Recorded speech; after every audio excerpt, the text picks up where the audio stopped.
যেই দিন রসুলে পাক তার মায়ের গর্ভে চলে আসলেন, ওই দিন হযরতে আমিনা যখন রাস্তা দিয়ে যায়, রাস্তার মেঘমালা তাকে ছায়া দেয়, রাস্তা তাকে শান্তির পরশ করে দেয়। হযরতে আমিনা সম্মানিত হয়ে যেতে লাগলেন। যেই দিন থেকে রাসূল তার পেটে এসেছে, ওই দিন থেকে তার বডি থেকে মেশকে আম্বরের ঘ্রাণ বের হয়। এলাকার মানুষেরা আব্দুল মুত্তালিবের কাছে বিচার দিছে, আব্দুল মুত্তালিব, তোমার ছেলেটা মারা গেছে আব্দুল্লাহ, তার স্ত্রী রাস্তা দিয়া যায়, কি একটা পারফিউম আতর ব্যবহার করে, এমন গ্রান পরে, এমন গ্রান করে কি তার স্বামী মরা একটা মেয়েকে রাস্তা দিয়ে হেঁটে যেতে পারে?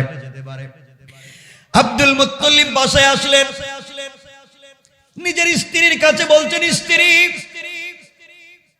আমি বলতে চাই আমার ছেলে আব্দুল্লাহ তো মারা গিয়েছে।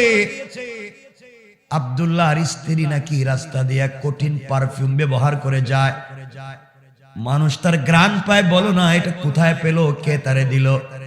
স্ত্রী বলছেন, স্বামী, আমিও তো আপনাকে বলতে চাই, কয়েকদিন থেকে আমার বৌমা যখন ওয়াশরুমে যায়, সে যখন বাথরুমে যায় গোসল করার জন্য যায়, ওই গোসল করার পরে সে যখন বের হয়ে যায়, তখন পুরা ঘরটা মেশকে আম্বরের ঘ্রাণ হয়ে যায়। আমি আপনাকে কয়েকদিন থেকে বলবো সময় পাই না। হঠাৎ করে একজন এসে বলছে, আব্দুল মুত্তালিব, আপনার ছেলের বউ সম্পর্কে কথা বলতে চাই, বলো না কি বলবা? সে যে কূপ থেকে পানি নিয়ে আসে, আমরাও সেই কূপে যাই, আমরা তো কূপের নিচ থেকে পানি আনি। ওই দিন আমেনা কূপের পারে দাঁড়িয়েছিল, তাকাইয়া দেখলাম আমেনা কূপের পারে বালতি নিয়ে দাঁড়ায় আছে, অটোমেটিক বালতির ভিতরে কূপ থেকে পানি চলে এসেছে। সবাই মিলে আমেনাকে ধরলেন, বলো আমেনা, কি হয়েছে? তো বরকত কেন, কি হয়েছে?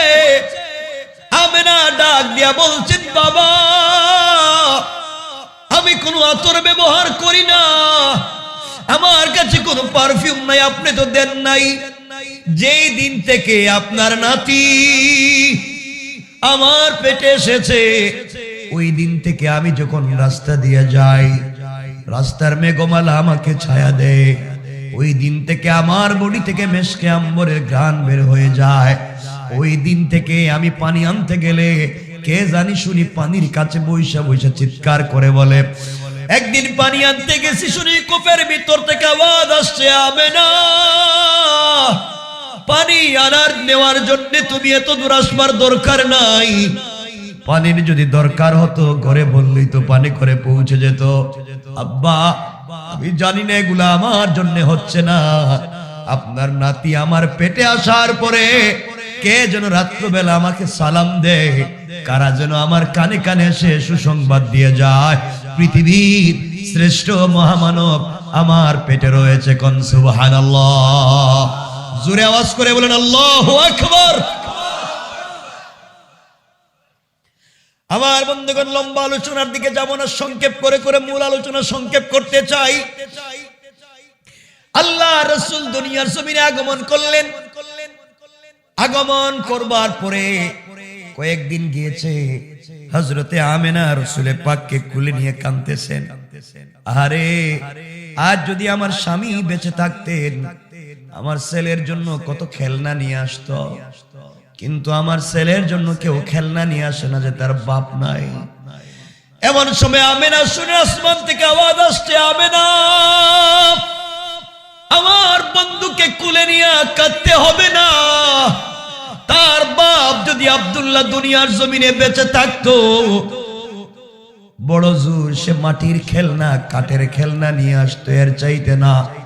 এই মুহূর্তে আমি আল্লাহ তাআলা আমার বন্ধুর জন্য আসমানের চন্দ্র সূর্য আর তারকা গুলাকে খেলার সাথী বানাইয়া দিলাম।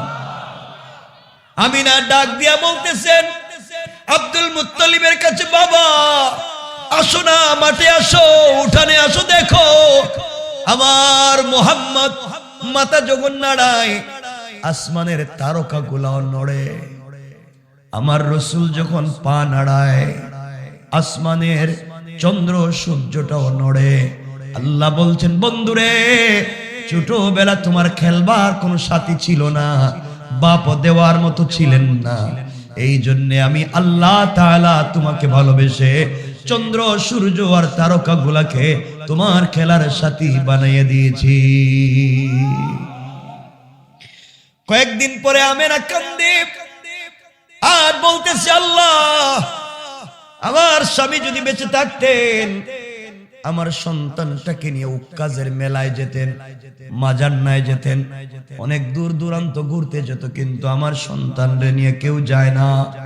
আমেনা যখন কাঁদতেছে, কে যেন চিৎকার করে বলছে, আমেনা আর কাঁদবা না, চোখের পানিগুলা মুছে ফেলো, আর কাঁদবা না আমেনা। আব্দুল্লাহ যদি বেঁচে থাকতো হয়তো তার সন্তান মুহাম্মদকে নিয়ে তায়েফে যাইতো, মক্কায় যাইতো, হয়তো কাজের মেলায় যাইতো, মাজান্নায় যাইতো, এর চাইতে দূরে না। আমি আল্লাহ ওয়াদা দিলাম, আমি ওয়াদা দিলাম আমার বন্ধুরে সফর করাইয়া দুনিয়া থেকে মক্কা থেকে মদিনায় নিব, মক্কা থেকে বাইতুল মুকাদ্দাস নেব, ওখান থেকে 7 আসমান প্রদক্ষিণ করাইয়া সিদরাতুল মুনতাহায় নিয়া আমি আল্লাহ যেখানে আরশে আজিমে আমার বন্ধুকে ওই জায়গা পর্যন্ত সফর করাতে চাই। সুবহানাল্লাহ, একটু জোরে পড়েন। আপনাদের কি অসুবিধা হইতেছে? একটু কষ্ট হচ্ছে? খুব শুনেন। রাসূল সাল্লাল্লাহু আলাইহি ওয়াসাল্লাম বড় হয়ে গেলেন, আমরা এই আলোচনাগুলো করব না। নবীজি বড় হয়ে গেলেন, 40 বছর পার হয়ে গেল, এখানে অনেক আলোচনা, ওইটা বলে আমরা ওয়ারাফা'না লাকা যিকরায় আজকে রাতে যাওয়ার সম্ভাবনা নাই, এজন্য সব বাদ দিতেছি। আপনাদের কষ্ট হবে দেখা, কষ্ট নাই, পরে যদি খিচুড়ি ঠান্ডা হয়ে যায়, হয়ে গেল খাইবেন না, খাইব না, পরে মাইল লাগাই দিব। কষ্ট হচ্ছে? এই যে সুন্দর হয়ে গেছে না, দেখেন তো পিছনে তাকে জায়গা আছে না ওদিকে, আপনারা আগে বসে রয়েছেন খালি দেখা, এগুলা করলেন কেন? বসো, আমার দিকে তাকাও। এই ছেলে দাঁড়া রয়েছে কেন? বসো ভাই, দাঁড়ায় থাকার সুযোগ নাই আজকে। আমার বন্ধুগান, নবীজি বড় হয়, কথাগুলো শুনেন না, কি বুঝাতে চাই দেখেন। বড় হয়ে গেছেন, 40 বছর শেষ, পৃথিবীর সকল মানুষ খুব ভালোবাসে তারে, কারণ আমার রাসূলের চেহারা অনেক সুন্দর ছিল। ওই জায়গাটা তার, ওই যে এটার আপনারা কি বলেন, ব্রুনা না কি বলেন, এই জায়গাটার এই জায়গা, এটা রাসূলের ছিল একবারে মিলিত, এভাবে বড় ছিল, ওটা অনেক চৌড়া ছিল, হাসলে এখানে লাল রেখা হয়ে যেত, মানে একটা লাবণ্যময় একটা কালার তৈরি হতো। রাসূল সাল্লাল্লাহু আলাইহি ওয়াসাল্লাম সবসময় কথা বলতে মুচকি হাসতেন, হাসিতে যদি দাঁত বের হইতো পুরা রাস্তা আলোকিত হয়ে যেত। আল্লাহু আকবার। আর দূরে চলে গেলাম, অনেক দূরের এক আলোচনা 1 মিনিটে বলার জন্য। একদিন হাসান আর হুসাইন নবীজিকে বলছেন, না না, আমরা যে ওই বাড়িতে যাবো, এটা লাইট দাও না, লাইট, অন্ধকার রাস্তা পার হইতে পারি না। নবীজি বলছেন, আমার কাছে কি পয়সা আছে ওদেরকে লাইট কিনে দেওয়ার? হাসান বলতেছে, না না, লাইট লাগবে না, আপনি আমার সাথে আসেন, অন্ধকারে দাঁড়াইয়া একটা হাসি দেন, আপনি হাসি দিলেই রাস্তা আলোকিত হবে। আল্লাহু আকবার বলেন না। কেমন ছিলেন আমার রাসূল? বলতেছে, আপনি হাসি দিলেই তো আমি যাইতে পারি। সুবহানাল্লাহ। আমার বন্ধুগণ, রাসূল পাক সাল্লাল্লাহু আলাইহি ওয়াসাল্লাম বড় হলেন। আল্লাহ বলছেন, আনজির আশিরাতাকাল আকরাবিন, বন্ধু দ্বীনের দাওয়াত দাও প্রতিবেশীর কাছে, আত্মীয় স্বজনের কাছে। নবীজি প্রতিবেশীর কাছে দ্বীনের দাওয়াত দিতে লাগলেন। আল্লাহ বলছেন, আমি কি তোমার সম্মান বাড়াইনি? কেমনে বাড়ালেন? কেন? দুটা কথা বলছি, দুটা। এক নাম্বার কথা ভালো করে মনোযোগ দিয়ে শুনেন, তাইলে আপনারা ওয়াজ করতে পারবেন। দ্বীনের দাওয়াত দিতে গেলে 2 জিনিসের প্রয়োজন। এক নাম্বার পয়সা লাগবে, পয়সা ছাড়া আপনি পৃথিবীর চাইলেও যে কোনো দেশে যাইতে পারবেন না, দাওয়াত নিয়ে পারবেন নি, পয়সা লাগবে। আল্লাহর রাসূলের তো পয়সা নাই। 2 নাম্বার ক্ষমতা লাগবে, পাওয়ার লাগবে, পাওয়ার ছাড়া আপনি যে কারো বাড়িতে গিয়ে দাওয়াত দিতে পারবেন না, নাইলে ফিডাইব। আল্লাহ বলছেন, বন্ধুরে, ওয়ারাফা'না লাকা যিকরাক, আমি আল্লাহ তোমার পয়সাও দিয়েছি, আমি আল্লাহ তোমার ক্ষমতাও দিয়েছি। কেমনে?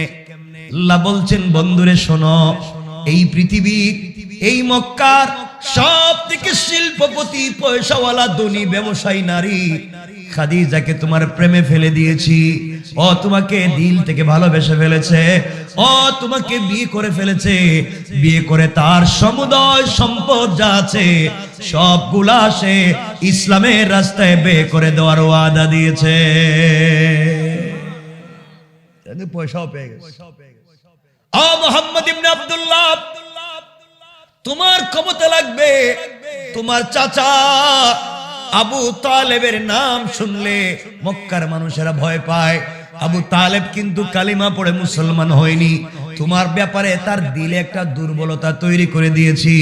আবু তালেব মক্কার পাদদেশে দাঁড়াইছে, মক্কায় খানায় কাবার কাছে দাঁড়াইয়া বলছে, ও মক্কাবাসী শুনো রে, মুহাম্মদ ইবনে আব্দুল্লাহ আমার বাতিজা, আমার বাতিজা, আমার আপন বাতিজা মুহাম্মদ। সে তার দ্বীনের দাওয়াত দিবে, তার ধর্মের দাওয়াত দিবে, কেউ তাকে বাধা দিবা না। কারো কোনো ঝামেলা হয় আমার সাথে বুঝবা। যদি আমার বাতিজারে কেউ বাধা দেও, আমি আবু তালেব বেঁচে থাকলে মক্কার ভিতরে কাউকে জিন্দা রাখবো না। আল্লাহু আকবার। নবীজি দুটোটা পাইছেন, ক্ষমতা পাইছেন নি? কথা বলেন না কেন? এক তো কুরাইশের লিডার এই কথা বলতেছে আবু তালেব, সাধারণ কথা না, ঠান্ডা করে দিতে সবরে। এদিকে পয়সাও, রাসূল লম্বা আলোচনা, এটা বাদ দিলাম, আমরা ওখান থেকে শুরু করতেছি। পয়সাও পাইলেন, দ্বীনের দাওয়াত দিতেছে। আল্লাহ রাসূল দ্বীনের দাওয়াত দিতে লাগলেন। এইভাবে কিছুদিন চলে গেল। হঠাৎ করে এমন একটা সময় চলে এসেছে, আল্লাহর রাসূল আর নিজেকে সামলিয়ে রাখতে পারলেন না। এমন এক বৎসর এসেছে, হঠাৎ করে তার চাচা ইন্তেকাল করলেন। রাসূল দেখলেন এখন তো মক্কায় থাকা যাবে না, যে পারে সেই মারতে চায়, কারণ চাচা নাই, আমার ক্ষমতাও নাই। কয়েকদিন পরে রাসূলের কলিজার টুকরা প্রিয়তমা স্ত্রী খাদিজা তিনিও ইন্তেকাল করছেন। নবীজির মক্কায় কেউ নাই। চিন্তা করলেন কই যাব এখন, আমি তো আর মক্কায় থাকতে পারবো না। বাহিরে গেলে চাচা ছিলেন, সবাই ঠান্ডা ছিল, এখন চাচাও নাই। কেউ যদি বাহিরে মারে, গড়ে সে কার কাছে বলবো? আমার স্ত্রী যে খাদিজাও নাই। এই বৎসর রাসূলের সব থেকে কষ্টের সময় ছিল। রাসূল সাল্লাল্লাহু আলাইহি ওয়াসাল্লাম সারাদিন দ্বীনের দাওয়াত দিয়া ঘরে এসে দেখেন হযরতে খাদিজা শুয়া শুয়া হাউমাউ করে কাঁদতেছেন। তার চোখের পানিতে গাল ভিজে ভিজে বালিশটাও ভিজে যায়। আমার নবীজি ডাক দিয়া বলছেন, খাদিজা, ও খাদিজা, কি হয়েছে বলো না? তোমার চোখের পানি আমার সহ্য হয় না। যেই নারীকে আল্লাহ নিজে স্বয়ং সালাম দিয়েছেন, যেই নারী ৭৫ বছর বয়সে আমি রাসূলের জন্য পাহাড়ের উপরে খাবার নিয়ে গিয়েছে, ৭০-৭৫ বছরের বয়সের নারী খাদিজা, তুমি কোনোদিন আমাকে রাইখা বিছানায় শোও নাই। আমি যত রাত্রে আসি না কেন দরজায় নক করে বলছি, খাদিজা, বলতে দরজার 2টা পাট খুলে গিয়েছে। খাদিজা, তুমি আমাকে রাইখা কোনোদিন খাবার খাও নাই, তুমি শুয়ে আছো, কে আমাকে গোসল করাবে? ও খাদিজা, তুমি আমার ঘরে আসার পরে আমার মনে পড়ে না, কোনদিন আমার হাত দিয়ে গোসল করছি মনে পড়ে না। তুমি না আমাকে গোসল করাইয়া দিয়েছো, তুমি আমাকে খাইয়ে দিয়েছো, আমাকে কাপড় পরাইয়া দিছো, আজ কেন শুয়ে আছো কিছুই বুঝতে পারলাম না। খাদিজা ভাঙ্গা ভাঙ্গা গলায় বলতেন, স্বামী রে, আর বোধহয় আমি বাঁচবো না, আমি আজকে মরে যাব, নির্ঘাত আমার দর্দে সিনা, বুকের ব্যথা বেড়ে গিয়েছে, জ্বর অনেক বেশি, আর বাঁচবো না। আমি স্বপ্নে দেখছি আমি তো ইন্তেকাল করছি, আমি আর বাঁচবো না। ও স্বামী, আমি শুধু কাঁদতেছি, এই মুহূর্তে আমি যদি মরে যাই, কে আপনাকে দেখে রাখবে? আপনার যে চাচা নাই, ঘরে এসে কার কাছে আপনি খাবার চাইবেন? কার কাছে বলবেন আমি ছাড়া কে আপনারে দিবে? আল্লাহর রাসূল চোখের পানি ছেড়ে হাউমাউ করে কান্না করে খাদিজাকে জড়িয়ে বলছেন, খাদিজা, তুমি শুধু আমার স্ত্রী না, এই পৃথিবীর শ্রেষ্ঠ বন্ধু তুমি। তুমি আমাকে জীবনে যে পরামর্শগুলো দিয়েছ, পৃথিবীতে এমন পরামর্শ কেউ দেয় নাই। জীবনে যত কষ্টে থাকি না কেন, যত কষ্ট পাই, সন্ধ্যার সময় চিন্তা করে বাড়িতে চলে যাব। বাড়ি গেলে তো আমার ঘরে আমার খাদিজা আছে, কারণ তোমার চেহারার দিকে তাকাইলে কষ্টের কথা মনে পড়ে না। খাদিজা, তুমি যদি আজকে মরে যাও, আমাকে কার কাছে রেখে যাইবা? একা ঘরে কেমনে থাকবো? তোমাকে না দেখলে যে আমার ঘুম আসবে না, মানুষ আমাকে মারবে, আমি কোথায় যাব? খাদিজাতুল কুবরা বলতেন, স্বামী তোমার সঙ্গে কথা বলতে চাই। আল্লাহর রাসূল আস্তে আস্তে করে তার কানটা খাদিজার মুখের কাছে নিলেন।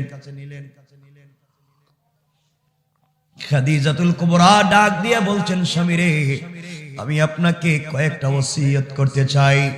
আল্লাহর রাসূল বলছেন, খাদিজা বলো। ইয়া রাসূলুল্লাহ, এক নাম্বার, আমি যদি মরে যাই, আপনি আরেকটা বিয়ে করবেন, আপনার খিদমতের জন্য মানুষ আনবেন, আমার আপত্তি নাই। আপনাকে আমি অনুমতি দিলাম, আপনি বিয়ে করবেন, আপনি এভাবে থাকবেন না, কে আপনারে দেখবে? আল্লাহর রাসূল বলছেন, খাদিজা এমন কথা বলো না, বলো আর কি বলতে চাও, এক এক করে বলো। খাদিজা বলছেন, স্বামী আমার, আমি স্ত্রী হিসাবে আপনার কাছে আমি চাই, কতদিন হলো আপনার ঘর সংসার করলাম, না জানি কোন দিন আপনাকে কথা দিয়ে কষ্ট দিছি, আমি ব্যবহার দিয়ে আপনাকে ব্যথা দিছি। আল্লাহর রাসূল, আপনি স্বামী, আমি স্ত্রী হিসাবে আপনার কাছে আমার চাওয়া, আমি যদি আপনাকে কোনোদিন কষ্ট দিয়ে থাকি, আপনি আমাকে ক্ষমা করে দিবেন। আল্লাহর রাসূল বলছেন, খাদিজা, তুমি তো আমারে কোনোদিন কষ্ট দেও নাই, তুমি তো কোটি টাকার মালিক ছিলা, তোমার বাড়ি গাড়ির অভাব ছিল না। ইসলাম কবুল করে আমাকে ভালোবেসে বিয়ে করবার কারণে, সবগুলা সম্পত্তি দিনের রাস্তায় ব্যয় করবার কারণে খাদিজা, আমি তোমাকে দুবেলা ঠিক মতো খাবার দিতে পারিনি, আমি তোমাকে থাকবার জন্য ভালো একটা ঘর দিতে পারিনি, তোমাকে বসবাসের জন্য ভালো একটা বিছানা দিতে পারিনি। এই যে আমি তোমাকে কষ্ট দিয়েছি, তুমি আমাকে ক্ষমা করে দিও, আমাকে ক্ষমা করে দিও। খাদিজাতুল কুবরা ডাক দিয়ে বলছেন, স্বামী, আপনার কাছে আমার এক নম্বর ওসিয়ত, আমি মরে গেলে আমি মরে যাওয়ার পরে পৃথিবীর কোন মানুষকে দিয়ে আপনি আমাকে গোসল করাবেন না। ইয়া রাসূলুল্লাহ, আমি মরে গেলে আপনি নিজের হাতে আমাকে গোসল করাবেন। আল্লাহর রাসূল বলতেন, খাদিজা, আমি কেন তোমাকে গোসল করাবো, কারণ কি? খাদিজাতুল কুবরা বলছেন, স্বামী রে, ও স্বামী, এতদিন আমি আপনাকে গোসল করাইছি, যখন আপনি নিজের হাতে আমাকে গোসল করাবেন, আপনি ভালোবেসে এক ফুটা চোখের পানি যদি আমার বডিতে পড়ে যায়, কবরের আযাব, জাহান্নামের আযাব আমার জন্য দূর হয়ে যাবে। স্বামী, আপনি বলেছেন কোন স্ত্রীর উপরে যদি স্বামী সন্তুষ্ট হয়ে যায়, আল্লাহ তারে আর কোনোদিন জিজ্ঞাসা করবে না। একটাবার বলো না, তুমি কি আমাকে ভালোবেসে শেষ গোসলটা করাইবা? পৃথিবীর শেষ গোসল স্বামী তোমার হাতে করতে চাই। এই পৃথিবীতে তোমার মতো আপন আমার কেউ নাই। নবীজি জড়িয়ে বলছেন, খাদিজা, আর তোমাকে কাঁদতে হবে না, আমি নবীজি ওয়াদা দিলাম, আমি তোমাকে গোসল করাবো।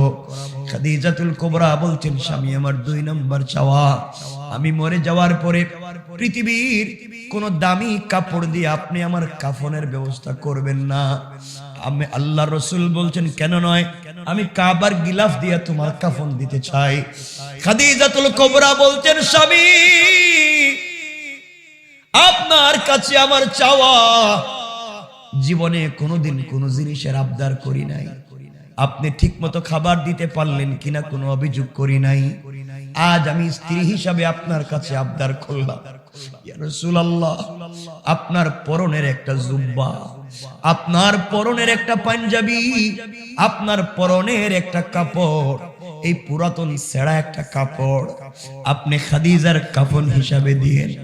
আল্লাহর রাসূল বলছেন, খাদিজা বলো না, আমার এই পুরাতন কাপড় দিয়ে তোমাকে কেন আমি কাফন দিব? জান্নাতুল কুবরা বলছেন, স্বামী আমার, আপনার শরীরের গাম লাগা কাপড় যদি আমার বডিতে কাফন হিসাবে থেকে যায়, যেই বডিতে বিশ্ব নবীর কাপড় লেগে যাবে, আমার বিশ্বাস কবরের ভিতরে ওই বডিতে কোনো ফেরেশতা আযাব দিবে না। আল্লাহু আকবার।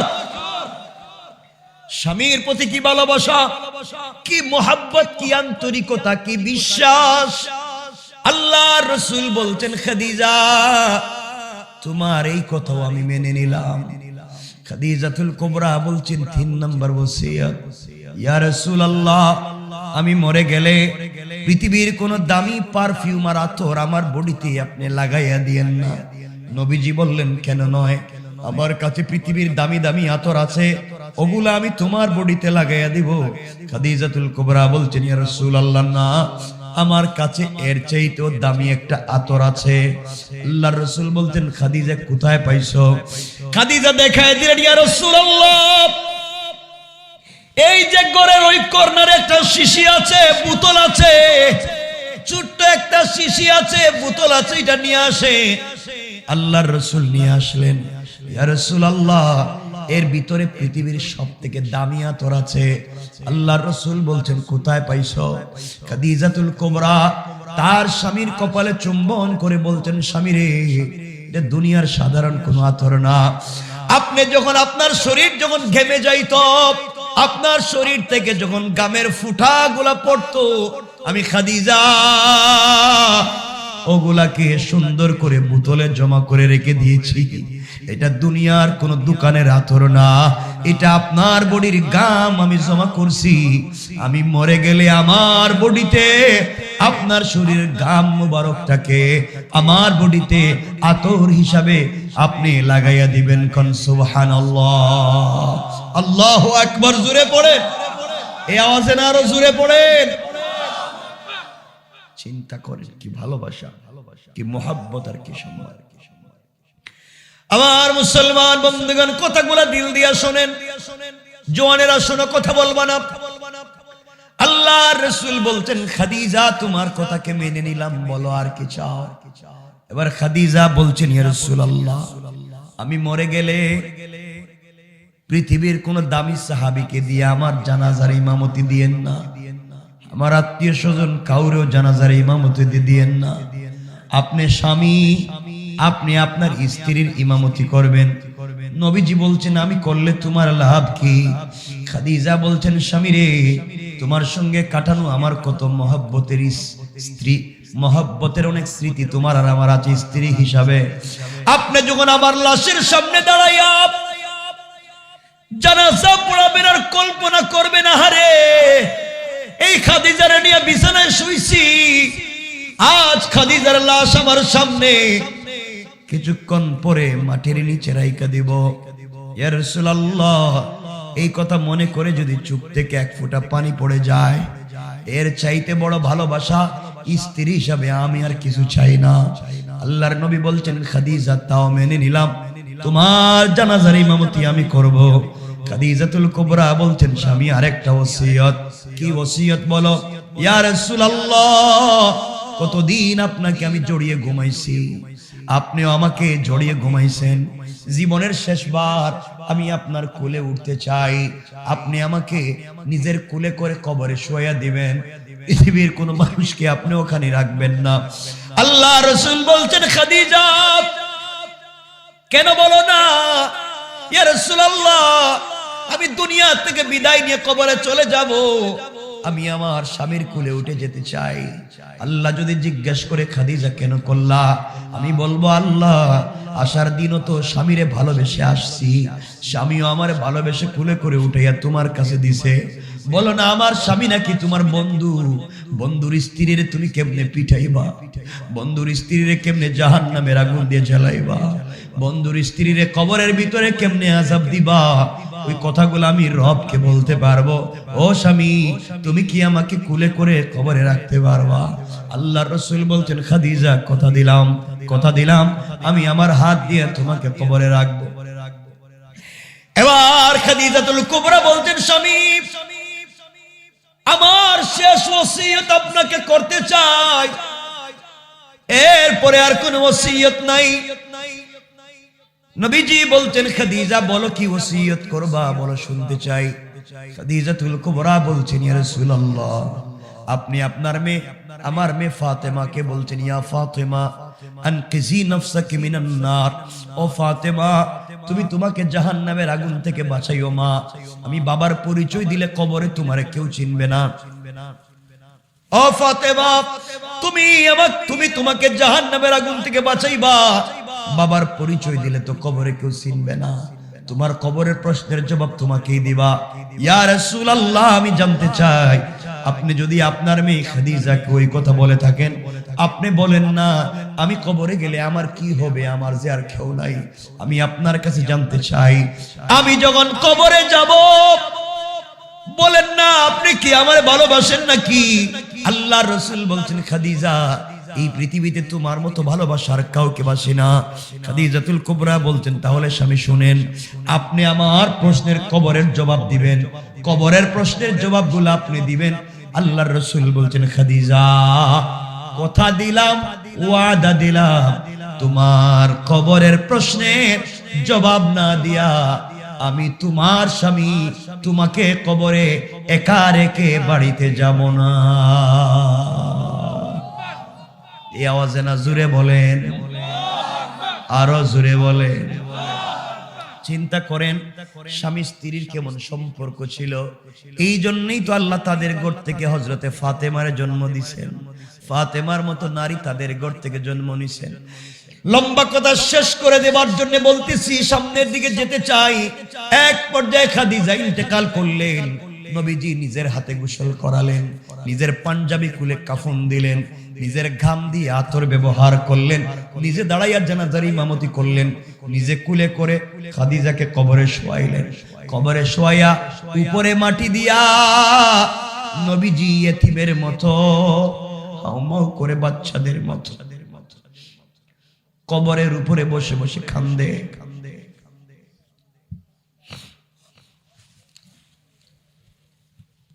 সাহাবায়ে কেরাম আল্লাহর রাসূলের দিকে তাকায় তারাও কান্দে। সাহাবীরা ডাক দিয়ে বলছেন, ইয়া রাসূলুল্লাহ, আপনি কাঁদবেন না, আসেন আপনাকে নিয়ে ঘরে যাই। নবীজি বলতেন, সাহাবীরা তোমরা যাও, আমি যাব না। আমি আমার স্ত্রীর সঙ্গে ওয়াদা দিছি, তার কবরের প্রশ্নের জবাবগুলো আমি দিব, তারে ওয়াদা দিছিলাম। আমি যাব না, খাদিজার প্রশ্নের জবাব দিতে চাই, খাদিজার কবরের প্রশ্নের জবাবগুলো আমি দিতে চাই, এই জন্য বসে আছি। কিছুক্ষণ পরে জিবরিল আমিন হাজির হয়ে গেলেন। সালাম দিয়ে বলছেন, ইয়া রাসূলুল্লাহ, আপনি এখানে বসে আছেন কেন, বাড়িতে যান। আল্লাহর নবী বলছেন, ও জিবরাইল, আমি আমার স্ত্রীর কবরের প্রশ্নের জবাব দিতে চাই। জিবরিল আমিন বলছেন, ইয়া রাসূলুল্লাহ, আপনি যদি এই কবরের উপরে বসে থাকেন, পৃথিবীর কোন ফেরেশতারা খাদিজার কবরে ঢুকতে পারতেছে না। আপনি বসে থাকলে এই কবরে কেউ প্রশ্ন করবে না। এমন সময় আমার আল্লাহ ডাক দিয়া বলছে, বন্ধু আমার, আল্লাহু আকবার, জোরে বলেন আল্লাহু আকবার। ডাক দিয়া বলছে, কলিজার টুকরা বন্ধুরে, আর কান্দিবা না, চোখের পানি মুছে ফেলো বন্ধু, আর কান্দিও না। তোমার কান্না আমি রবের সহ্য হয় না। তুমি খাদিজার প্রশ্নের জবাব দেওয়ার, খাদিজার কবরের প্রশ্নের জবাব দেওয়ার জন্য বসে আছো। খাদিজা তোমারে যেই ভালোবাসা দিছে, খাদিজা ইসলামের জন্য যা করছে, তুমি খাদিজার প্রশ্নের জবাব দিতে হবে না। এই মুহূর্তে আমি আল্লাহ তাআলা স্বয়ং খাদিজার প্রশ্নের জবাবের জিম্মাদার হয়ে গেলাম। আল্লাহু আকবার বলেন। একটাবার চিন্তা করে, আমার বন্ধুগণ, কথাগুলা দিল দিয়া শুনেন। এই খাদিজা ইন্তেকাল করছেন, চাচাও ইন্তেকাল করছেন, মক্কায় আর কেউ নাই। নবীজি চিন্তা করলেন, এই ব্যথা আর সহ্য করতে পারি না, বাহিরেও নাই, ঘরেও নাই, যাই আর মক্কায় থাকবো না, সব ছেড়া চলে যাই নানার বাড়ি। এই চিন্তা করে আল্লাহর রাসূল হাঁটতে লাগলেন, চলতে লাগলেন তায়েফের দিকে। নানার বাড়ি যাব, নানার বাড়ি গেলে তো, নানার বাড়ি গেলে ভাগনাকে তো কেউ ফেলে দিবে না, সবাই তো আদর করবে নাতিটারে। আল্লাহর রাসূল তার নানার বাড়ি তায়েফের দিকে যেতে লাগলেন। ওখানের মানুষ আমার রাসূলকে এমন পিটাইছে, পাগল বলে বলে আঘাত করছে, পাথর দিয়া পুরাটা বডিতে দাগ ফালায়া দিছে। আয়েশা সিদ্দিকা আমার নবীকে গোসল করাতে গিয়ে বলছে, ইয়া রাসূলুল্লাহ, আপনার কি কোনোদিন বসন্ত রোগ হয়েছিল নাকি? আল্লাহ রাসূল বলছেন, না রে। তায়েফের ময়দানে যাওয়ার পরে, নানার বাড়ি যাওয়ার পরে মানুষ আমারে পাগল বলে বলে যে পাথর দিয়ে আঘাত করছিল, এর দাগগুলো আজ পর্যন্ত মুছে যায় নাই। আল্লাহ রাসূল গেলেন তায়েফে, মানুষ মারল।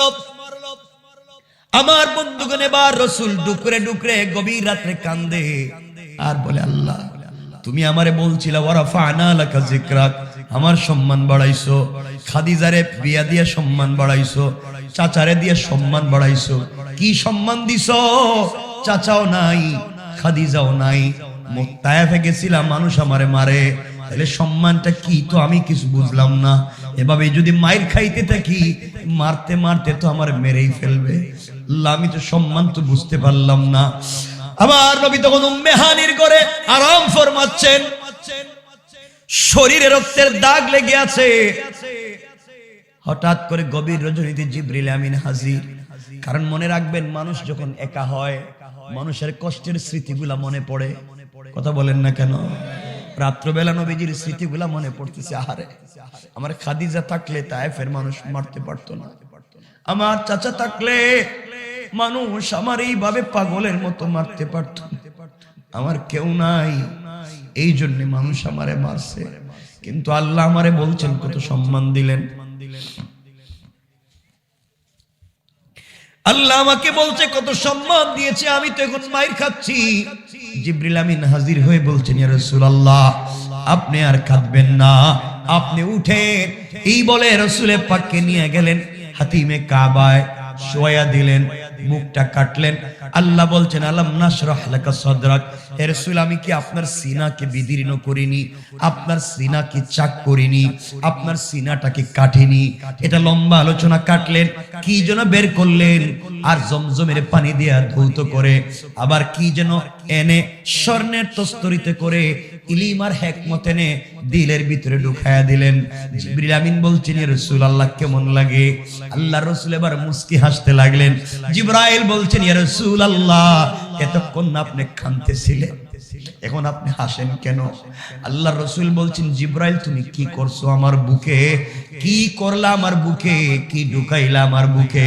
পিছনে সবগুলা কষ্ট আর ব্যথা ভুলে গিয়েছি। এই আওয়াজে না, জোরে বলেন, আরো জোরে বলেন। আওয়াজ কমাইলে রেখে দিন, কয়েক মিনিট কষ্ট হইতেছে, আপনাদের আওয়াজ কমতেছে কেন? এখন তো মোটামুটি ভরে বসছেন আপনারা পুরা প্যান্ডেল, কিন্তু কথা না বললে তো রাইখা দিন। কষ্ট হচ্ছে? কথাগুলো শুনেন, কয়েক মিনিট, লম্বা তো করতেছি না। আমার বন্ধুগণ, কথাগুলো দিল দিয়ে শুনেন। আল্লাহ ডাক দিয়া বলছে, কথাগুলো শুনেন, সংক্ষেপ করে দিচ্ছি। আল্লাহ ডাক দিয়া বলছেন, জিবরাইল, আমার বন্ধু সম্মান পাচ্ছে কি না দেখতে পায় না, বন্ধুরে একটু দেখাও না, যাও ওখান থেকে নিয়া বাইতুল মুকাদ্দাস, ফিলিস্তিনের বাইতুল মুকাদ্দাস নিয়ে গেলেন। ওখানে যাওয়ার পরে সকল নবীদেরকে আল্লাহ আগে থেকেই রেডি রাখছেন, বড় বড় রহমতের ফেরেশতাদেরকে আগে রাখছেন। আদম থেকে ঈসা পয়গম্বর সকল এখানে হাজির। 2 রাকাত সালাত হবে, কে ইমামতি করবে? কেউ বলছেন আদম সফিউল্লাহ, আপনি আমাদের বাপ, আপনি ইমামতি করেন। কেউ বলছেন ইব্রাহিম খলিলুল্লাহ, আপনি যান ইমামতি করেন। কেউ বলছেন ঈসা রূহুল্লাহ, আপনি যান ইমামতি করেন। কেউ বলছেন মুসা কালিমুল্লাহ, আপনি যান আজকে ইমামতি করেন। আল্লাহ ডাক দিয়া বলছে, জিবরাইল, আমার বন্ধু হলো ইমামুল মুরসালিন, আমার বন্ধু হলো ইমামুল আইম্মা, আমার বন্ধু ইমামদের ইমাম, আমার বন্ধু নবীদের নবী। আজ আদম থেকে ঈসা পয়গম্বর সকলে হাজির। এই জায়গায় দাঁড়াইয়া ইমামতির আসনে একমাত্র দাঁড়াবে আমার বন্ধু মুহাম্মদুর রাসূলুল্লাহ। আল্লাহু আকবার বলেন। হে রাসূল, আমি বলছিলাম ওয়া রাফা'না লাকা যিকরাক, আপনার সম্মান বাড়াইছি। দেখেন না, আদম থেকে ঈসা সবরে বানাইছি মুসল্লি, আর আপনারে বানাইছি ইমাম। সবার থেকে তো সম্মান আপনারে বাড়াইয়া দিলাম। সুবহানাল্লাহ জোরে বলেন না, আরো জোরে বলেন না সুবহানাল্লাহ। কষ্ট হচ্ছে নি আপনাদের? নামাজ পড়ালেন, সংক্ষেপ কথা আমরা যাই, নামাজ শেষ হয়ে গেল, সম্মান বাড়াচ্ছেন। আল্লাহ বললেন, জিবরাইল, বন্ধুর মনে অনেক ব্যথা আর কষ্ট যখন থাকে, তখন যদি সত্যিকার অর্থে আপন বন্ধু হয়, তো বন্ধু গিয়া বন্ধুরে সান্ত্বনা দেয়, কান্দিস না, কেউ না থাকলে কি হইছে, আমরা তো আছি। কথা বলেন না কেন? কথা বলেন না কেন? আমার বন্ধুগণ, এক পর্যায়ে হযরতে রাসূল পাক সাল্লাল্লাহু আলাইহি ওয়াসাল্লামকে আল্লাহ সম্মান দিতেছেন। যাইতে যাইতে জিবরিল আমিন বলছেন, ইয়া রাসূলুল্লাহ চলেন না, আপনার না অনেক ব্যথা লাগছে, অনেক কষ্ট পাইতেছেন, খাদিজা নাই, অনেক কষ্ট পাইতেছেন, চাচা নাই, আপনার একজন বন্ধু বানাইছেন আল্লাহ, আল্লাহ সব সাজাইছে, আপনারে বলছে, আমাকে বলে দিছে আপনারে নিয়ে যেন তার বাড়িতে যায়। সুবহানাল্লাহ, এটা খিচুড়ি খাওয়ার পরে কইয়ে, এটা জোরে কোন সুবহানাল্লাহ। আমার বন্ধুগণ, নবীজি প্রথম আসমানে গিয়েছেন, জিবরিল আমিন সাথে মুস্কি মুস্কি হাসতেছেন। জিবরাইল বলেন, ইয়া রাসূলুল্লাহ হাসেন কেন? আপনারা কাঁদতেছিলেন, আপনার না কিচ্ছু নাই? নবীজি বলছেন, দূর, হাসতেছি এই জন্য আল্লাহ যে আমার এত ভালোবাসে, এত মহব্বত করে, এত সম্মান দিবে, এটা কি আমি জানতাম? জিবরিল আমিন প্রথম আসমানে গিয়ে নক করছেন, খোলো, আসমানের দরজা খুলে দাও। ভিতর থেকে আওয়াজ আসছে, কে? কানা জিবরাইল। যান, বেয়াদবি মাফ করবেন, আসমানের গেট খুলে দেওয়া যাইতো না। কেন?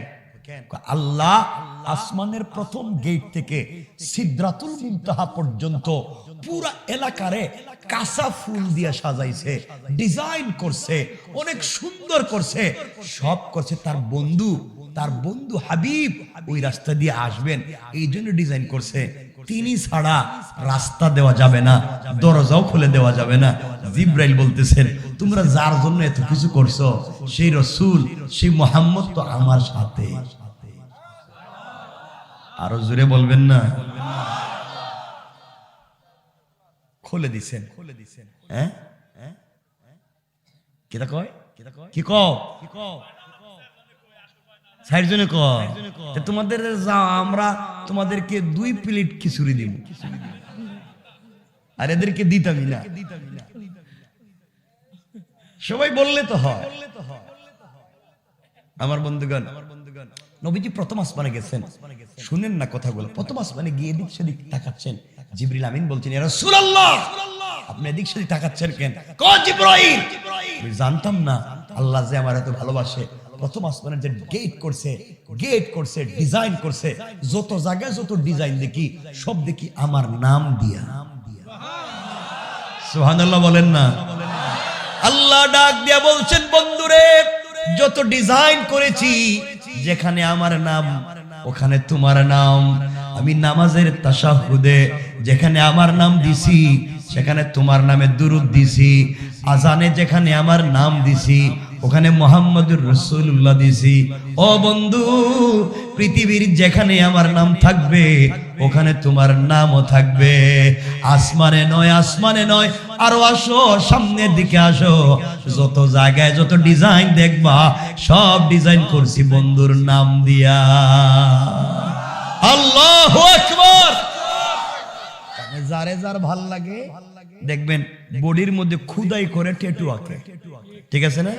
আপনাদের এলাকার বল্টুর ছেলে ওই আরেক বল্টুর মেয়ের সাথে প্রেম, বডির মধ্যে ট্যাটু আঁকে, নাম দিয়া, আগুন দিয়ে জ্বালাইয়া, কত বড় টাটকা শয়তান, নিজের বডির আগুন দিয়ে জ্বালাইয়া আরেক মেয়ের নাম লেখে। তুই যেই মেয়ের নাম লেখছস, ঘুম থেকে উঠা ওই মেয়ে যদি তোমার চাইতে সুন্দর, তোমার চাইতে পয়সাওয়ালা আরেকটা যুবককে পেয়ে যায়, তোমাকে ভুলে যেতে তার 1 মিনিটও লাগবে না, ঠিক কিনা? কেন তার নাম ভুয়া মানুষ? আমি ওয়াজে আজকে যাইতেছি না, এজন্য নরম নরম কথা কইতেছি। ভাই 11:30 হয়ে গেছে।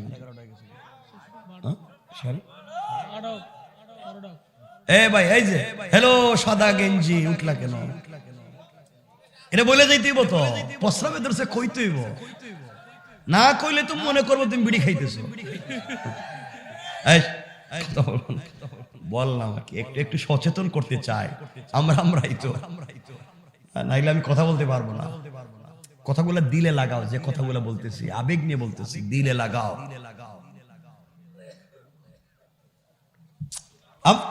আমার বন্ধুগণ শোনো, কথা বলবো না। এক পর্যায়ে রাসূল পাক সাল্লাল্লাহু আলাইহি ওয়াসাল্লাম 1 2 3 সব আসমান পার হয়ে চলে গেছেন। এখানে বহুত কথা, প্রত্যেক আসমানে নবীদের সঙ্গে দেখা হয়েছে, কথা হয়েছে। এত ওয়াজ করলে তো রাত থাকবে না, এজন্য তো ওয়াজ করতেছি না, ডাইরেক্ট নবীজি চলে গেছেন যাইতে যাইতে জান্নাতে। কই গেছেন? জান্নাতুল ফিরদাউসে গিয়া হযরতে জিবরিল আমিন বলছেন, ইয়া রাসূলুল্লাহ, এটা আপনার উমরের ঘর, এটা আবু বকরের বাড়ি, এটা উসমানের। জিবরাইল পিছনে তাকায় দেখি তারে, রাসূলের জিগাইলাম, রাসূল দেখি নাই, তাকায় দেখি রাসূল তো গেইটে। সুবহানাল্লাহ বলবেন না? তো ইয়া রাসূলুল্লাহ, আমি আপনার দেখাইতেছি আর আপনি দেখি এখনো গেইটে, এখানে কি? নবীজি বলেন, জিবরাইল এদিকে আসো না। কি কয়? আয়েশা দেখো জান্নাতুল ফিরদাউস গেটটা দেখো, জান্নাতুল ফিরদাউসের গেট দেখো।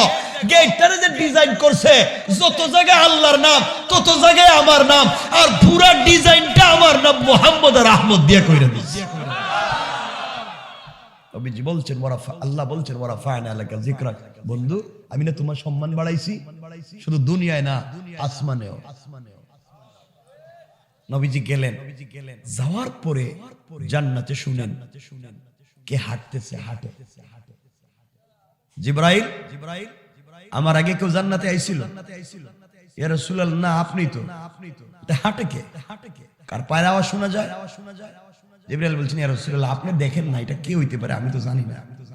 নবীজি কানটা লাগাইলেন, কান লাগাইয়া শুনেন যে হাঁটতেছে, এটা তো ওর বেলালের পায়ের আওয়াজ শোনা যায়। আল্লাহু আকবার, আরো জোরে বলেন আল্লাহু আকবার। এটা তো ওর বেলালের পায়ের আওয়াজ শোনা যায়। এটা তো খটখট করে হাঁটে, এটা তো খড়মের আওয়াজ। ওর বেলালের পায়ের আওয়াজ কেমনে আসলো? আল্লাহ ডাক দিয়া বলছেন, ও বন্ধু, তুমি তো আমার বন্ধু, তুমি আমাকে দেখার জন্য আমার বাড়ি পর্যন্ত চলে এসেছো, কিন্তু বিলাল তো তোমারে কলিজা দিয়ে ভালোবাসে, বিলাল তোমারে ভালোবাসতে গিয়ে জিহ্বা পুড়াইছে, বিলাল তোমারে ভালোবাসতে গিয়া বুকের উপরে পাথর চাপা খাইছে, বিলাল তোমাকে ভালোবাসতে গিয়া আগুনের মধ্যে পুড়া খাইছে। ওই বিলাল আমারে বলছিল, আল্লাহ নবীজি যেখানে যাবে আমি সেখানে যেতে চাই, আমি রাসূলের সাথে থাকতে চাই, আমি তাকে ছাড়া বাঁচবো না। আমি আমার পাগল বিলালের কথা রাখছি, তুমি জান্নাতে আসার আগে আগে বিলাল রে তো আনতে পারি নাই, বিলালের পায়ের আওয়াজ রে রেকর্ড কইরা জান্নাতে রাইখা দিছি। আল্লাহু আকবার। ইয়া রাসূলুল্লাহ, বিলাল তো আসে নাই, জান্নাতে বেলালের পায়ের আওয়াজ আমি রেকর্ড করে দিছি। নবীজি খুশি হয়ে গেলেন, কি আমল করে বিলাল যে কারণে এখানে আসছে, এটা লম্বা আলোচনা। আমার বন্ধুগণ, নবীজি জান্নাত দেখলেন, আরো জাহান্নামে গেলেন। ওগুলা না, যেতে যেতে যেতে যেতে সিদরাতুল মুনতাহা, সিদরাতুল মানে বড়ই গাছ, কুল গাছ, মুনতাহা মানে ইন্তাহা, অর্থাৎ আল্লাহর সৃষ্টির শেষ প্রান্তরে আল্লাহ একটা বড়ই গাছ লাগাইছে, এটা কুল গাছ, সিদরাতুল মুনতাহা ওই জায়গার নাম। এটা হচ্ছে সৃষ্টির শেষ প্রান্তরে। নবীজি গিয়া দেখেন একটা বড়ই 10 থেকে 70 মণ ওজন। না সুবহানাল্লাহ, এটা কালকে। আর একটা পাতা হাতির কানের চাইতেও বড়। নবীজির জিবরাইল বলতেছেন, ইয়া রাসূলুল্লাহ, ইটি সিদরাতুল মুনতাহা। নবীজি গাছের পাতায় ধরছে, পাতায় ধরে দেখে পাতার এক সাইডে আল্লাহর নাম, আরেক সাইডে রাসূলের নাম। আল্লাহর রাসূলকে জিবরাইল বলছেন, ইয়া রাসূলুল্লাহ ওয়া রাফা'না লাকা যিকরাক, এটি আপনার সম্মান। রব যে বলছিল সম্মান দেইনি, দেখো না গাছের পাতা লতায় আপনার নাম রেখে দিয়েছে। আমার রাসূল দেখতেছেন এক এক করে। হঠাৎ বলেন জিবরিল আমিন, ইয়া রাসূলুল্লাহ একটু সামনে যাই। রাসূলকে নিয়ে সামনে যেতে লাগলেন। কিছু দূর যাওয়ার পরে জিবরাইল বলছে, ইয়া রাসূলুল্লাহ আমি আর সামনে যাইতে পারবো না। এই দেখেন আমার পাসপোর্টে ভিসা আছে, ভিসার মেয়াদও আছে, সব ঠিক আছে, কিন্তু রোড পারমিট নাই। আমি যে রাস্তা দিয়ে যাব পারমিশন রব আমারে দেয়নি। আপনার এখানে রাইখা দিলাম, আমি চলে গেলাম। ওখান থেকে যে আপনারে দাওয়াত দিয়ে আনছে ও ওখান থেকে নিজে আপনারে নিয়ে যাইবে। এই আওয়াজে বললেন, আরো জোরে বলেন না। নবীজিরে নিয়ে যাইতে চান স্বয়ং আল্লাহ। আর যার সাথে যার মহব্বত তার একটু আগাইয়া নিতে ভাল লাগে না? ওই যে ছেলেরা দেখছেন না, একজনের সাথে প্রেম করছে, দেখা করতে গেছে, ওই যে সাভার না, সাভার আছে না, সাভার স্মৃতি সৌধে গেছে দেখা করতে। কারণ মোবাইলে প্রেম আর ফেসবুকে দেখছে কি সুন্দর ওই যে প্রোফাইল পিকচার, মনে হইতেছে আল্লাহ জানে জান্নাত থেকে ফেরেশতা আইছে নাকি। দেখা করতে যখন গেছে গিয়া দেখি ইন্না লিল্লাহ, এটা তার দাদির চাইতে আরো বয়স দেখা যায় বেশি, ঠিক না? মানে মোবাইল বন্ধ করে চলে এগুলা না। আমার বন্ধুগণ, রাসূল পাক সাল্লাল্লাহু আলাইহি ওয়াসাল্লাম দাঁড়ায় রইছেন একা। কি বলেন না? জিবরাইলও নাই।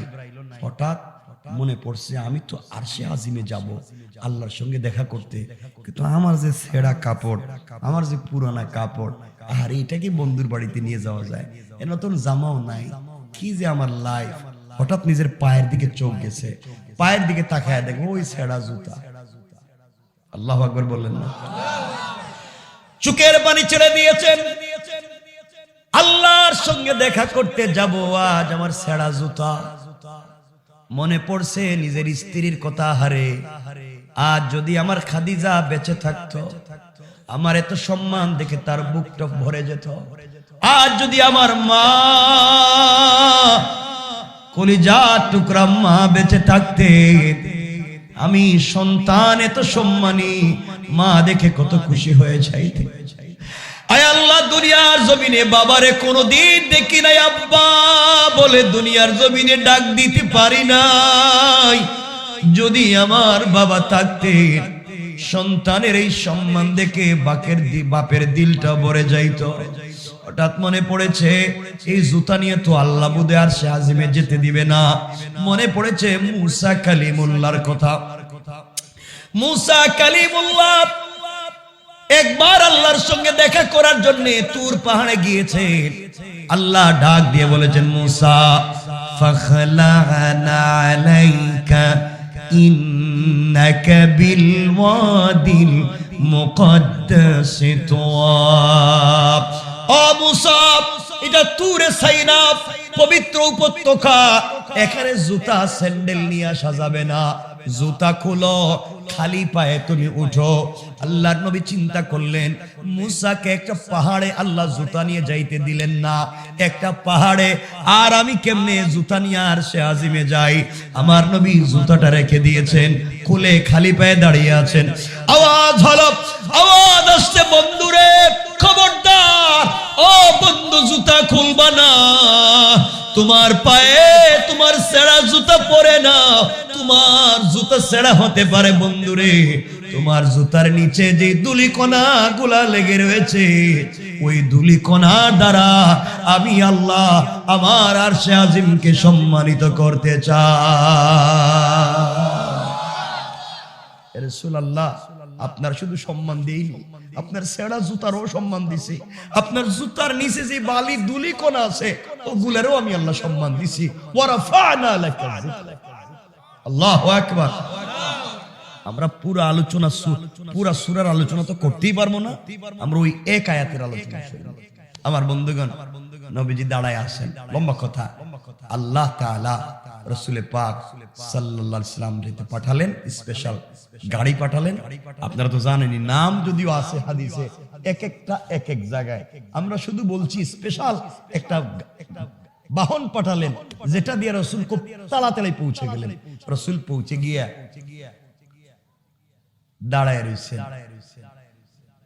কারণ আরশে আজিমে গিয়া দেখে আরশে আজিমের গেট, আরশে আজিমের পিলার, আরশে আজিমের স্ট্রাকচার, সেদিকে চা সব ডিজাইন তো আল্লাহ রসুলের নাম দিয়ে। সুবহানাল্লাহ বলেন না? কারণ যার সাথে যার সম্পর্ক দেখুন পুরা গড়ে ওর ফটো দিয়া ভরে লাগে, ঠিক না? ওর ফটোই পুরা গড় লাগায় দেয়। আল্লাহ রসুল এদিকে সেদিকে তাকাচ্ছেন, ডিজাইন দেখতেছেন। আল্লাহ বলছেন বন্ধু এবার খুশি হইছ? কারণ বিপদের সময় তো বন্ধু বন্ধুর কাছে থাকে। তোমারে আমার কাছে নিয়ে আসলাম, কিন্তু বন্ধু একটা কথা জানতে চাই, তুমি যে আসলা কেমন আছো, ভালো আছো? এগুলা বললেন বলে না কিছু নিয়ে যান, কথা বলেন না কেন? নিয়ে যান। তোমরা কি নিবা আমার জানা নিবা না, তোমরা মিষ্টি নেও। আজকালকের মানুষটা তো খারাপই যে ছেলেরা। আমি যদি বলি নিজের স্ত্রীরে মোহাব্বত করে মুখে উঠাইয়া মাঝে মাঝে খাওয়াইও, এরা এত খারাপ নিজের বউরে মুখে উঠাইয়া খাওয়াইতে পারে না, কিন্তু পাশের বাড়ির ভাবিরে ঠিকই ভালোবেসে খাওয়াইতে পারে, ঠিক কিনা? শয়তান চিন্তা করে এই জায়গায় সব ঠিক। আমার বন্ধুগণ, তো আল্লাহ বলতেছেন বন্ধু আপনি যে আইলেন হাদিয়া কি আনছো? আল্লাহ নবী বলছেন নিয়ে আসছি। এই বলে আল্লাহ রাসূল বলছেন আত-তাহিয়াতু লিল্লাহি ওয়াস-সালাওয়াতু ওয়াত-তাইয়্যিবাত। আল্লাহ যত সালাত যত পবিত্রতা সব আপনাকে আজকে হাদিয়া করে দিলাম। আরো জোরে, পিছন দিক থেকে আরো জোরে। আল্লাহ জবাব দিলেন আসসালামু আলাইকা আইয়ুহান নবী। ইয়া রাসূলুল্লাহ আমার পক্ষ থেকে আপনিও সালাম নেন। আল্লাহ যখন সালাম দিলেন রাসূলকে, আমার রাসূল সালামের জবাব দেয় না, মাথাটা নিচের দিকে করে ফেলেছেন, চেহারাটা মলিন হয়ে গিয়েছে। আল্লাহ তাকাইয়া দেখে বন্ধু চোখ থেকে টপ টপ করে পানি পড়ে। কেন বন্ধু কান্দো কেন, কি হইছে? আমার রাসূল কোনো জবাব দেয় না, কাঁদতেছে। আল্লাহ ডাক দিয়া বলছে বন্ধুরে এত লম্বা সফর করাইয়া আমি আরশে আজিমে নিয়ে আসছি, আপনারে কান্না করাতে নিয়ে আসি নাই, আপনার কান্না দূর করতে নিয়ে আসছি, আপনার কষ্ট দূর করে আনন্দ দেওয়ার জন্য নিয়ে আসছি। বন্ধু তুমি কান্না করো, কি হইছে? আমি কি তোমারে কান্নার কথা বললাম? আমি তো সালাম দিলাম, তুমি তো সালামের জবাব দিবা। আমার নবীজি কান্দে আর বলে আল্লাহ আপনি আমারে সালাম দিয়েছেন, আমার কত কথা জিজ্ঞাসা করলেন, কিন্তু যেই উম্মতের জন্য তায়েফের ময়দানে রক্তাক্ত হইলাম, মায়ের খাইলাম, একটা বারের জন্য আপনি আমার গুনাহগার উম্মতের কথা জিজ্ঞাসা করলেন না। আল্লাহু আকবার। আয় আল্লাহ আপনি আমার উম্মতের কথা জিজ্ঞাসা করলেন না, যেই উম্মতের জন্য আমার জীবন মরণ, যাদেরকে নিয়ে আমি বাসছি, আপনি কত কথাই জিজ্ঞাসা করলেন, একটা বারও আমার উম্মতের কথা জিজ্ঞাসা করলেন না। এখন আপনি আমারে সালাম দিলেন, আল্লাহ আপনার এই সালাম আমি নিতাম না, আপনার এই সালামের জবাবও দিব না যতক্ষণ পর্যন্ত আপনি আমার উম্মতকেও সালাম না দিবেন। আল্লাহু আকবার। তোমার রাসূল আরশে আজিমে গিয়েও তোমাকে ভুলে যায় না, ওখানে গিয়েও তোমারে মনে রাখছে। আর তুমি কেমনে সেই রাসূলরে ভুলা এলাকা সান্দাবাজি করে শয়তানি খারাপি করে? আমার বন্ধুগণ, আল্লাহ বলছেন বন্ধু তাহলে আমি এখন কি করতাম? আমি কি করতাম? বাড়ি বাড়ি গিয়ে কি সালাম দিতাম? কেমনে দিতাম? ইয়া রাসূলুল্লাহ আপনি এখানে এসেছেন, আপনাকে সালাম দিয়েছি, আমি তোমার উম্মতকে কোথায় কোথায় গিয়ে সালাম দিব? আল্লাহ রাসূল বলছেন আল্লাহ আমি জানি না, আপনি কেমনে আমার উম্মতরে সালাম দিবেন তো আপনি জানেন, কিন্তু আমার উম্মতরে সালাম না দেওয়া পর্যন্ত জবাব দিব না। আল্লাহ বলছেন বন্ধু আমি দিলাম সালাম, আসসালামু আলাইনা ওয়া আলা ইবাদিল্লাহিস সালিহিন। সালাম দিলাম সমস্ত সালেহ বান্দাদেরকে, সালাম দিলাম সবাইকে, সবাই মিলে সালাম। আল্লাহ রাসূল বলছেন না আল্লাহ আমি আপনার এখানে এসেছি, আপনি আমারে সালাম দিলেন, কই আমার উম্মত কান্দা পটলে বসে আছে, আপনি ওখান থেকে সালাম দিলেন, এটা মানি না। আপনি সরাসরি দিবেন। আল্লাহু আকবার, আল্লাহু আকবার। আল্লাহ বলছেন আমি কি ওর ঘরে ঘরে গিয়া দেশে দেশে সালাম দিব, কে কেমনে দিবেন জানি না, আপনি আমার উম্মতরে সরাসরি সালাম দিবেন। এটা আমি চাই, সুযোগ যখন পাইছি উম্মতের জন্য আপনার কাছ থেকে আদায় করে নিব। আল্লাহ বলছেন বন্ধুরে সালাম দিব, কথা দিলাম কিয়ামতের ময়দানে হিসাব নিকাশের পরে জাহান্নামীরা যখন জাহান্নামে চলে যাবে, জান্নাতীরা জান্নাতে চলে যাবে, ওই জায়গায় দারুস সালাম নামক একটা জান্নাত আছে। ওই জান্নাতে আমি একটা প্রোগ্রামের আয়োজন করব। ওই প্রোগ্রামে সমস্ত জান্নাতীদেরকে বসার জন্য এক একটা চেয়ার দিব। প্লাস্টিকের চেয়ার না, কাঠের চেয়ার না, এটা হবে হীরা জবরদস্ত ইয়াকুত মণিমুক্তা পাথর দিয়ে তৈরি করা। এক একটা চেয়ার জমিন থেকে আসমান পর্যন্ত উঁচা। ওই চেয়ারে তোমার উম্মতেরা বসে থাকবে। ওই জায়গায় আমি একটা প্রোগ্রামের আয়োজন করব। ওই প্রোগ্রামে হামদে বারি তাআলা পরিবেশন করার জন্য আমি দাওয়াত করব ইসরাফিল আলাইহিস সালামকে, বিশেষ অতিথি হিসেবে দাওয়াত করব পয়গম্বর দাউদ আলাইহিস সালামকে, আর প্রধান অতিথি হিসেবে দাওয়াত করবেন আমার নবী, আপনার নবী, কলিজার টুকরা বিশ্ব নবী মুহাম্মদুর রাসূলুল্লাহকে।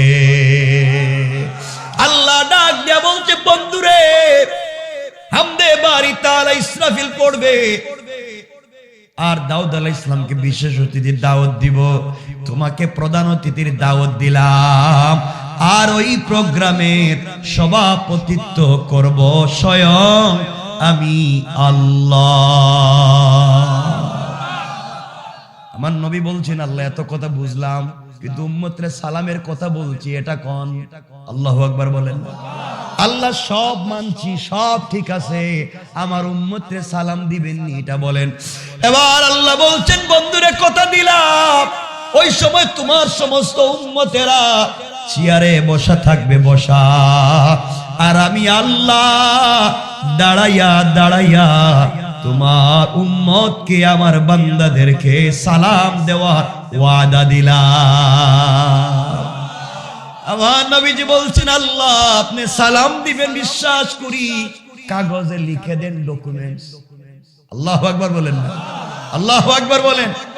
জানি আপনি সালাম দিবেন, সন্দেহ নাই, ডকুমেন্টস দেন। আল্লাহ বলছেন বন্ধুরে কাগজে লেখবার দরকার নাই, আমি কোরআনের আয়াত বানাইয়া দিলাম, আমি কোরআনের আয়াতে লিখে দিলাম তোমার উম্মতরে যে আমি সালাম দিব। আল্লাহ জানাইয়া দিলেন তাহিয়াতুহুম ইয়াউমা ইয়ালকাউনাহু সালাম। তোমাদের সঙ্গে আমার যেদিন দেখা হবে রে, ওই দিন আমি আল্লাহ তোমাদের সবাইকে সালাম দেওয়ার ওয়াদা দিলাম। আল্লাহু আকবার।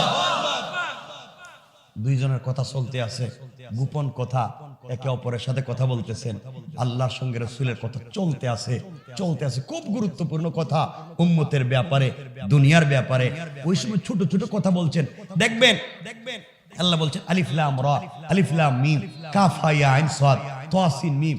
কথা চলতেছে সাংকেতিক চিহ্নে, কারণ সাংকেতিক চিহ্ন এই জন্য বললাম। সার দোকানে বৈশা 50-60 জন বৈশা রয়েছে, দুই বন্ধু কথা বলে, এক বন্ধু আরেক বন্ধুরে কয় দোস্ত ওই যে কালকে কইছিলাম ঘটনা মনে আছে? ও বলে মনে আছে। আরো 50-60 জন বৈশা রয়েছে, এরা কিছুই বুঝে নাই, আসলে দুইজন জানে গতকালকে কি কথা হয়েছে। আল্লাহ বলতেন দোস্ত আলিফ লাম রা, ওই যে কইছিলাম না আলিফ লাম মিম কাফ হা ইয়া আইন সাদ, আমরা কিছু বুঝি না, কিন্তু বন্ধু বন্ধুর কথা বুঝে। আল্লাহু আকবার। এভাবে কথা চলতে আছে, তাদের কথা চলতে থাকুক। আল্লাহ রসুল এখন কোথায়? আসতে কোন কেন আসে? আমরা কই? খান্দা পটল। রসুল আরশে আজিমে থাকুক, আর নামাইতামি না।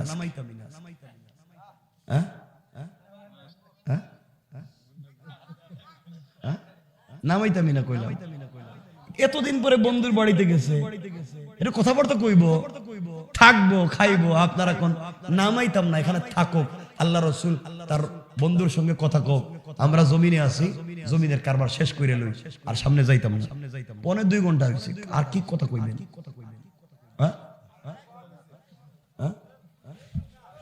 না কইতাম না এই